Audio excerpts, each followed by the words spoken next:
আসসালামু আলাইকুম গাইস, দেখুন আজকে আমরা মাছ বাজারে গিয়েছিলাম। এই যে দেখুন কত জাতের মাছ আছে, এর মধ্যে থেকে আমি কয়েকটা মাছ কিনবো। মিরকা মাছ কিনবো, ছোট ছোট ইলিশ মাছ আছে ওইগুলো কিনবো, অল্প অল্প করে কিনবো। এই যে দেখুন এগুলো হয়েছে মিরকা মাছ।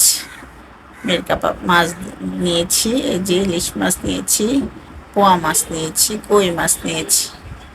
এই যে কই মাছ নিয়েছি, কই মাছগুলো অনেক বড় বড়। কই মাছ দিয়ে পেঁয়াজ দিয়ে ভালো, পেঁয়াজ দু পেঁয়াজি করলে কিন্তু অনেক মজা লাগে। আর ইলিশ মাছ, এই যে ছোট ছোট ইলিশ মাছ, বড় ইলিশ মাছ আজ ছিল না, ছোট ইলিশ মাছ ছিল, ওই জন্য ছোটোগুলোই নিয়ে এসেছি। এই যে পোয়া মাছ, এক এক দিন এক একটা মাছের রেসিপি বানিয়ে আপনাদের সাথে শেয়ার করব। এই যে এখানে এসে এই যে চাপিলা মাছ।